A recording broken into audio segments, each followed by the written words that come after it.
Ok, bueno, ¿qué tal, chicos? Vamos a continuar con esta segunda parte eh, del tema 5, estabilidad numérica, utilizando como prototipo la ecuación de advección. Vamos a, ya les compartí pantalla. Ok, como resumiendo, la primera parte, nosotros utilizamos la ecuación de advección que aquí muestro. Es una ecuación unidimensional, lineal, que nos dice la parcial de u con respecto de t va a ser igual a menos c subíndice 0 por la parcial de u con respecto de x, ¿no? En donde c subíndice 0 ya dijimos que es la rapidez de fase, y la vez pasada utilizamos el esquema salto de rana. Recuerden que esta terminología se refiere solamente a las diferencias al esquema en tiempo, es decir, salto de rana en tiempo es centrado, como lo pueden ver aquí, y en espacio es centrado también, ¿no? Como lo tenemos de este lado. Entonces, en este esquema, otra terminología es utilizar las iniciales de del nombre del esquema, que en este caso sería CT-CE, ¿no? Por centrado en tiempo y centrado en espacio. Y después de utilizar nuestro análisis de von Neumann, encontramos que este esquema aplicado a la ecuación de advección es condicionalmente estable si mi por el valor absoluto de seno de k delta x es menor o igual que 1, ¿no? Así es como encontramos después de aplicar los términos de Fourier en este esquema. Pero también vimos que ya que el seno de k delta x siempre va a ser menor o igual que 1, esta condición se reduce simplemente a que el número de Courant sea menor o igual que 1 o la rapidez de fase sea menor o igual que delta x entre delta t, ¿ok? Hasta ahí nos quedamos. Y bueno, esto, como se imaginarán, pues es algo que simple es después de, digamos, de hacer ese análisis. Esto se traduce a la hora de implementar el esquema en su práctica, pues dada un delta X constante, es decir, un tamaño de celda en nuestra malla constante, que es lo que es nuestro caso, y una rapidez de fase, esta condición se reduce a cambiar el delta t, básicamente, ¿no? Es decir, ustedes estarían probando distintos delta t para ver cómo se va comportando la solución, ¿no?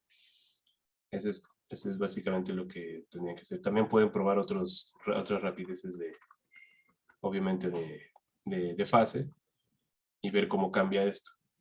Pero bueno, simplemente esto es lo que ustedes deberían estar cambiando en su práctica, ¿no? Y bueno, pues un poco, bueno, repitiendo lo que acabo de mencionar, es dada una resolución espacial delta x, se requiere un paso de tiempo delta t que no exceda delta x entre c, para que esta condición c menor o igual que delta x entre delta t sea válida para la rapidez de onda más rápida, ¿no? Es decir, cuando se dice esto, simplemente se refiere a nuestro peor caso, ¿no? Cuando la rapidez de onda está asociada a la onda más rápida en un sistema. Y si nosotros quisiéramos aplicar esta ecuación de advección al océano, el sistema podría tomarse como el de aguas someras, ¿no? Entonces, es decir, la rapidez de onda C es la de ondas de gravedad, que como recuerdan en sus clases de oceanografía física o dinámica de fluidos geofísicos, la rapidez de onda de gravedad está dada por C igual a raíz de GH, en donde G es la constante gravitacional y H es la profundidad del sistema, ¿no? Que en el caso de aguas someras estaría dada desde el fondo hasta la superficie libre, ¿no? Todo esto. Este sería nuestra H. Y por lo tanto, delta T tendría que ser igual a delta X entre C, en donde C va a ser raíz de G por h max, que es la profundidad máxima. Es decir, si nosotros sustituimos esta h max por la máxima profundidad que se encuentra en todo el sistema, esto nos estaría dando el delta T adecuado, ¿ok? Es decir, como que irnos al peor caso, como ya lo había dicho. Esto es, digamos, poniendo en el contexto del modelo de aguas someras. Muy bien, entonces, recuerden solamente que este criterio de Courant-Friedrich-Lewis, o CFL, va a cambiar dependiendo de qué ecuación y qué esquema numérico estemos analizando, ¿no? Aquí solamente hasta ahora hemos hecho ecuación de advección y esquema centrado en espacio y en tiempo, ¿no? CTSE. Pero si utilizamos otro esquema ligeramente distinto al que tenemos, pues es natural que encontremos otra condición, ¿no? Si es que la hay. O más aún, otra ecuación. ¿Ok? Bien, pues vamos a continuar. El siguiente esquema a analizar sería Euler hacia adelante en tiempo y diferencias centradas en espacio. O ATCE, ¿no? Adelante en tiempo centrado en espacio. Aquí una disculpa por las notas otra vez, pero bueno, si hay algo que no es muy claro aquí en las notas, pues pueden preguntarlo. Bien, entonces esta ecuación asterisco, como pueden ver, ya está aplicado a la ecuación. En tiempo es Euler, es decir, UJN más 1 menos UJ en el tiempo n entre delta t más la rapidez de fase multiplicada por este esquema centrado, ¿no? Sigue siendo centrado en espacio. Y como hicimos la vez pasada, aplicamos la solución de una componente de Fourier, que en este caso está dada por UJN igual a U subíndice 0, que es U inicial, por la exponencial de IK por J delta X menos CD N delta T, ¿ok? Entonces, la vez pasada nosotros encontramos una forma general para los términos en tiempo que nos dice que U en el punto J en el tiempo N más M va a ser igual a U en el tiempo N, posición J, por lambda a la M, en donde lambda es esto que tenemos acá, ¿no?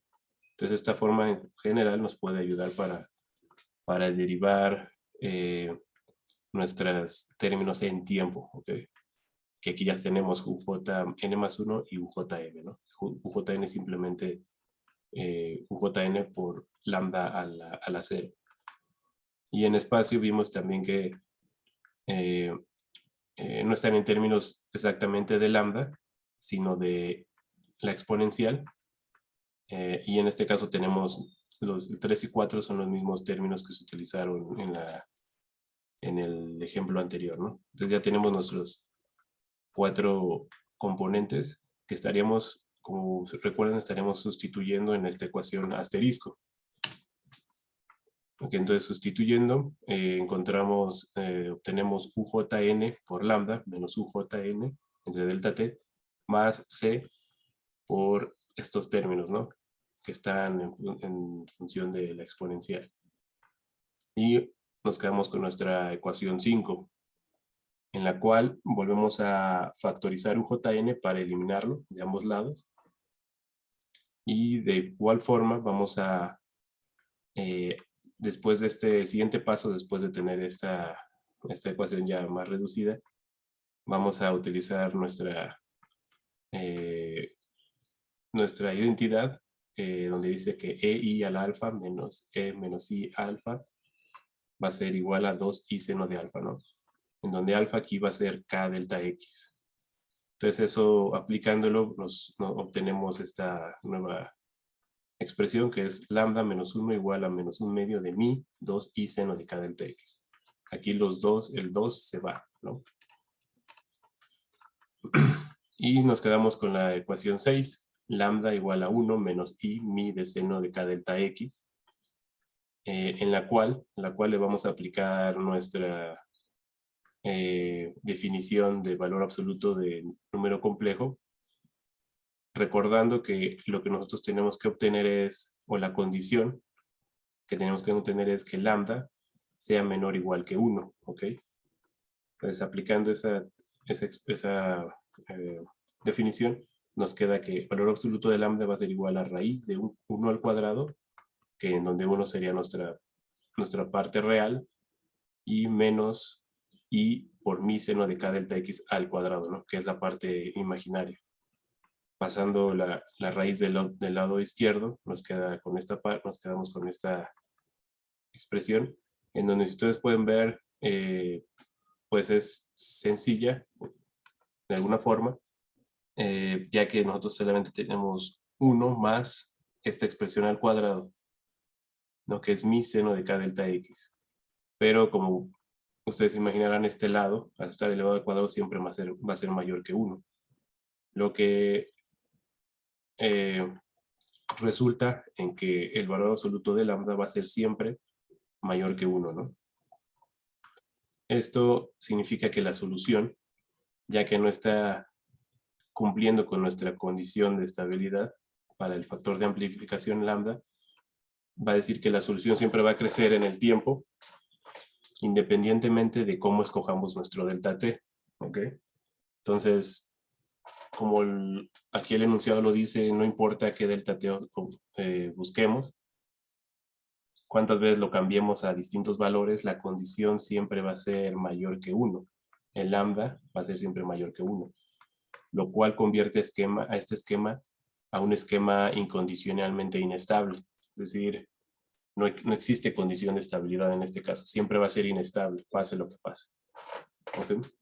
Entonces aquí este ejercicio es ilustrativo en ese sentido, ya que si ustedes se dieron cuenta comparado con el esquema que se analizó en la primera parte, lo único que se hizo fue cambiar el esquema en tiempo, de salto de rana a Euler hacia adelante, ¿no? Y ese simple, digamos, relativamente simple cambio ocasionó que el esquema se convirtiera en un esquema inestable. Es decir, si ustedes hacen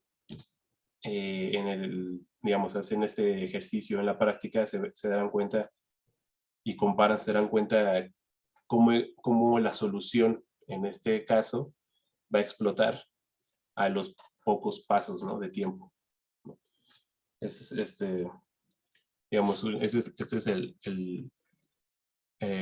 la forma en que se ilustraría esta parte del análisis. ¿Ok? Bueno, vamos a analizar un esquema más. Ya saben, si tienen alguna duda en esta parte, pues nos preguntan en la hora de asesoría. Pero vamos a analizar un esquema más que también me parece lo ven en la práctica, y es el esquema upstream aplicado a esta ecuación de advección, o también se le conoce como corriente arriba, ¿no? Ya que este nombre viene de que el esquema busca información de donde la corriente viene, y por lo tanto, en este caso usa dos esquemas distintos dependiendo del valor del signo de la rapidez de onda, o más específicamente de en qué dirección viene la onda, ¿no?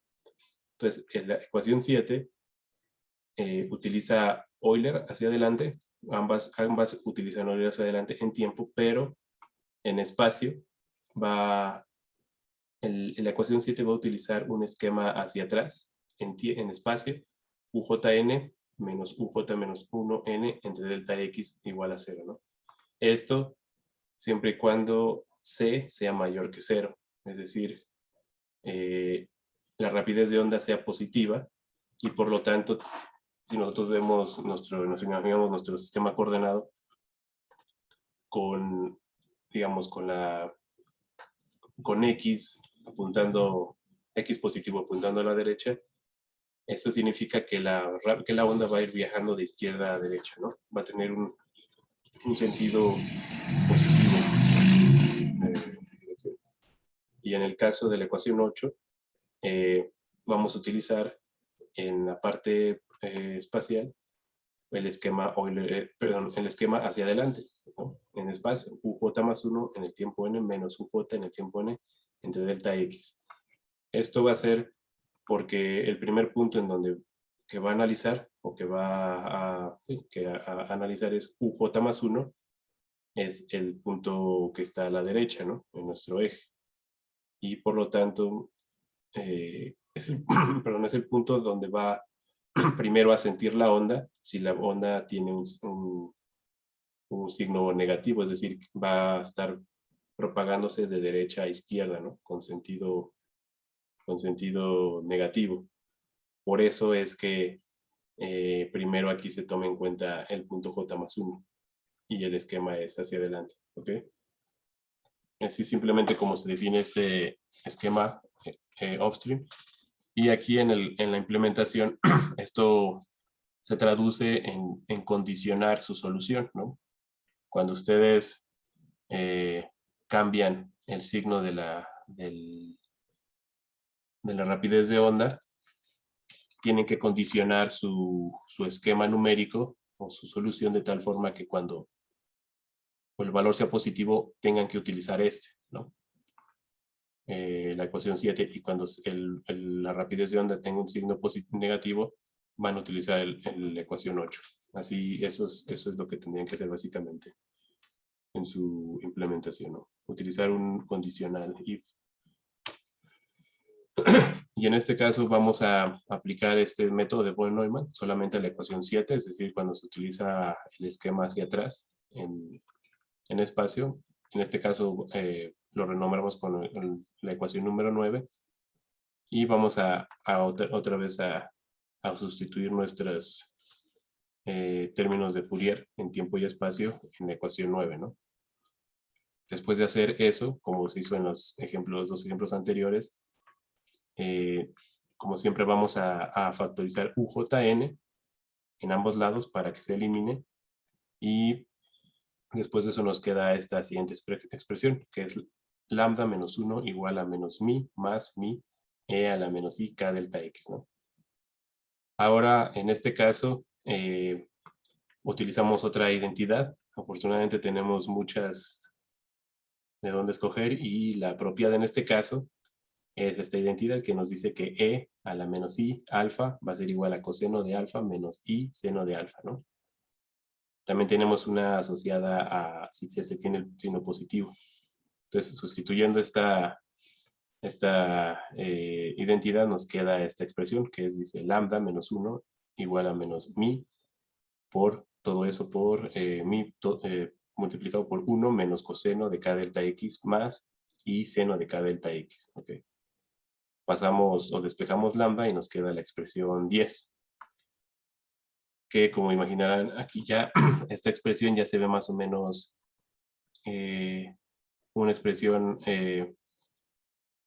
en donde tenemos una parte real y una parte imaginaria, a la cual le vamos a aplicar nuestra definición de valor absoluto en número complejo, que bueno, ya la tenemos en esta primera expresión, ¿no? Que dice que el valor absoluto de lambda va a ser igual a raíz de toda esta que está en esta llave, que es la parte real, al cuadrado, más el cuadrado de la parte imaginaria, ¿no? Pasando otra vez la raíz del lado izquierdo, nos queda bueno, estos dos términos elevados al cuadrado, y el primero vamos a expandirlo, el término real. Expandiendo este término, elevando al cuadrado, nos queda esta expresión, 1 menos 2mi por 1 menos coseno de k delta x más mi cuadrada por 1 menos coseno de k delta x al cuadrado, ¿no? Más el cuadrado de este término, que simplemente es mi cuadrada por seno cuadrado de k delta x. Y a su vez vamos a volver a expandir, a elevar al cuadrado este término que quedó, 1 menos coseno de k delta x, ¿no? Que ya está en esta parte. Entonces, los primeros dos términos, 1 menos 2mi por 1 menos coseno de k delta x queda igual. Se le suma el mi cuadrada, que aquí ya se factorizó. O sea, es decir, si factoricé el mi cuadrada de este término, de los últimos dos términos, y este de acá, en los corchetes nos queda el cuadrado de 1 menos coseno de k delta x, que es todo esto, más el seno cuadrado de k delta x, ¿no? Es decir, 1 menos 2 coseno de k delta x, más coseno de cuadrado de k delta x, más seno cuadrado de k delta x, que todo esto se hace 1, ¿no? Entonces nos quedaría la expresión siguiente, 1 menos 2 mi, por 1 menos coseno de k delta x, más mi cuadrada por esto que está aquí adentro, ¿no? Que es básicamente 2 menos 2 coseno de k delta x. Ya está un poco más simplificada nuestra expresión. Como sabemos, lo que queremos llegar es una expresión en donde podamos evaluar si el factor de amplificación puede ser menor o igual que 1, ¿no? Bajo qué condiciones eso se da. Pero vamos a ver si esto es posible. Entonces, de la expresión anterior, nosotros podemos simplificarla. O sea, es decir, 1 menos 2 mi por 1 menos coseno de k delta x más 2 mi cuadrada por 1 menos coseno de k delta x. Podemos simplificarla un poco más, llegando a la expresión 11, donde factorizamos mi menos 1, y nos queda esta expresión, ¿no? Que nos dice que el cuadrado del valor absoluto de lambda es igual a 1 más 2 mi, 1 menos coseno de k delta x por mi menos 1, ¿no? Esto es, de alguna forma, lo más simple de esta expresión que lo que podemos llegar. Sin embargo, pues comparado con las expresiones de lambda cuadrada anteriores, no es tan fácil, no es tan intuitivo deducir de esta ecuación el criterio de estabilidad, ¿no? Como podrán ver. Es decir, no podemos decir cómo debe de ser el número de Courant mi para que esto sea todo menor que 1. Aquí tenemos este valor 1, pero también está sumando todo este término, ¿no? Que no sabemos si es positivo o negativo o qué valores nos estarían dando una condición. En este caso, en este tipo de casos, lo que se hace es un paso extra para tener una condición, y ese paso extra es básicamente graficar este factor de amplificación en función de la resolución, k delta x y nuestro número de Courant, ¿ok? Entonces, estaríamos haciendo curvas de lambda cuadrada en función de la resolución y nuestro número de Courant, ¿ok? Eso es algo que, digamos, típicamente se haría. Y vamos a encontrar, en vez de una condición, pues un rango de condiciones, ¿no? De estabilidad.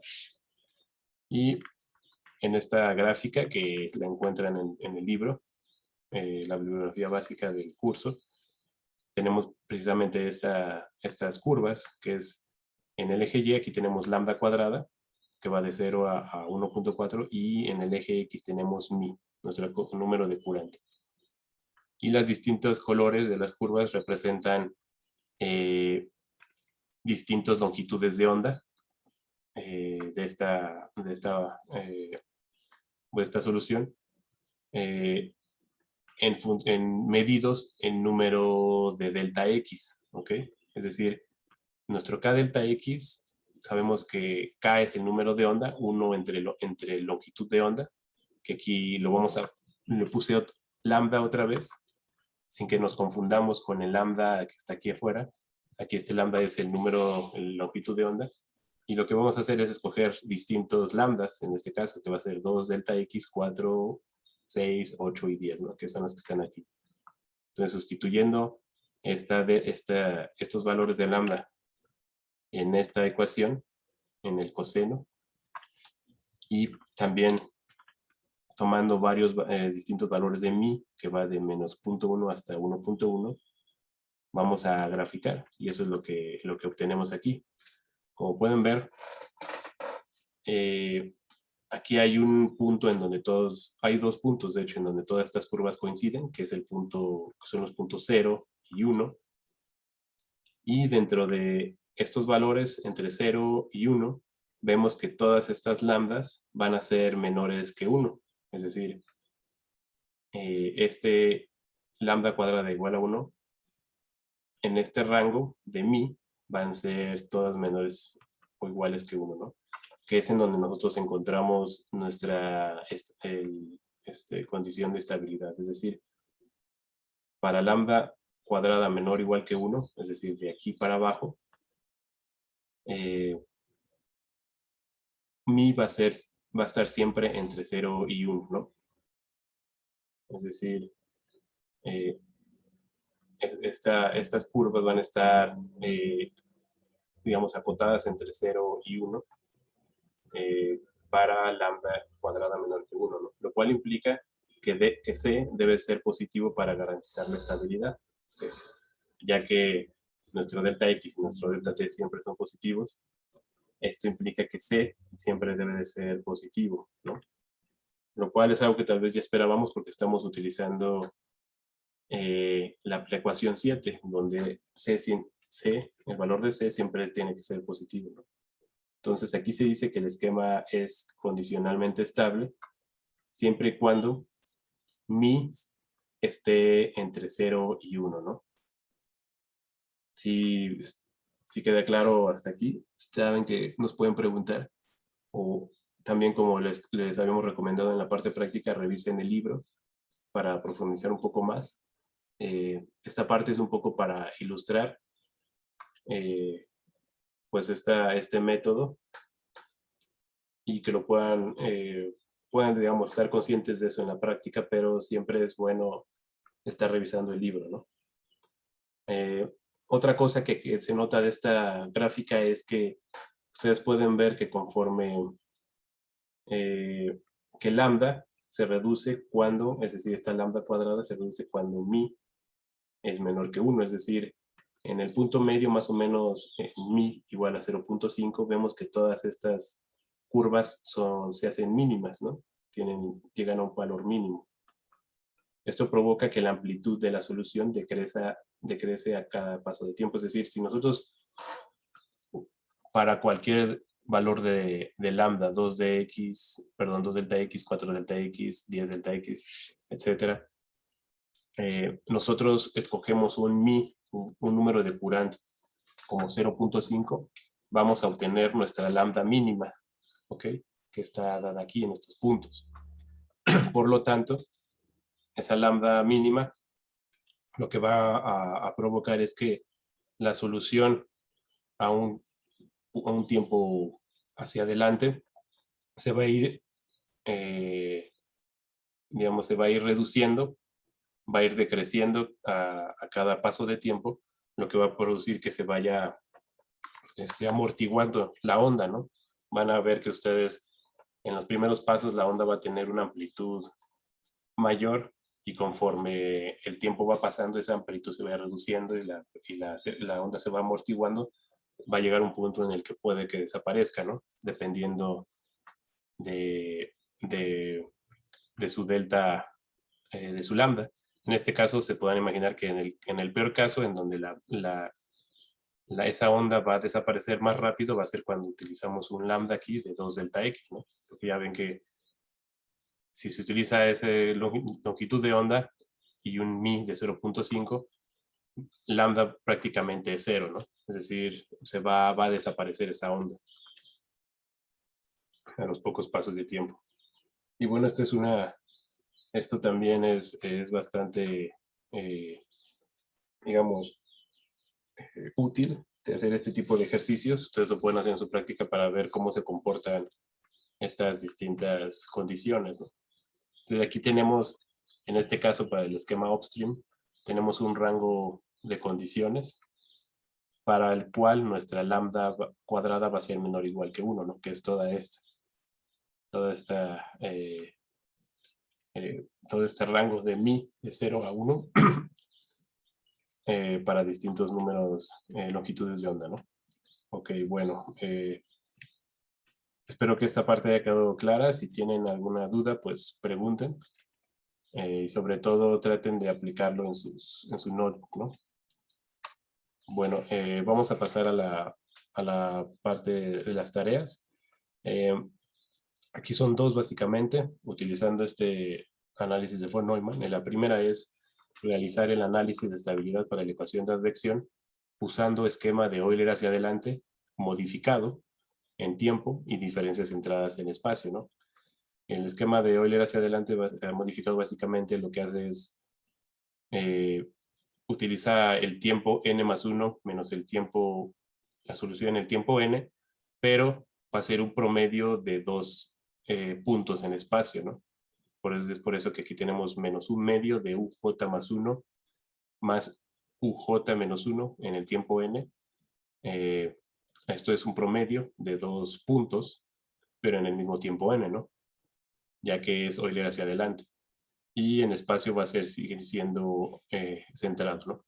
Entonces, aquí tendrían que hacer algo parecido, como en los otros ejercicios, y nos tienen que decir cuál es la condición de estabilidad de este esquema, ¿no? Si es que la hay. Si es condicionalmente estable o incondicionalmente inestable, ¿no? Como lo vimos en el segundo ejercicio.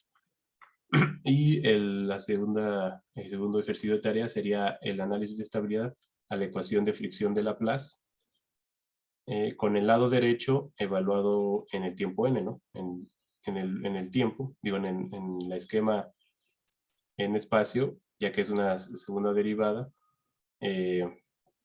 pues van a utilizar el esquema que ya habíamos visto en que se había dejado también de tarea, ¿no?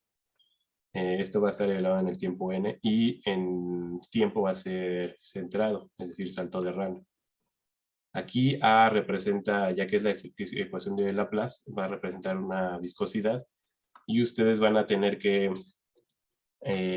llegar o encontrar un número, como en nuestro caso es número de Courant, el CFL. Aquí es otro número que se llama número de von Neumann y van a tener que definirlo parecido a cómo se define el número de Courant, ¿no? Entonces, aquí tenían que aplicar la metodología. También lean el libro o pregunten si tienen alguna duda. Esto es un poco, digamos, en cuestión de los términos que se utilizan para la ecuación de advección, este es un poco distinto, pero bueno, el principio o el procedimiento es el mismo, ¿no? El mismo, los términos de Fourier, etc. Entonces, bueno, inténtenlo y, bueno, cualquier duda nos preguntan, chicos. Voy a dejar de compartir. Y bueno, nos vemos para la próxima. Saludos.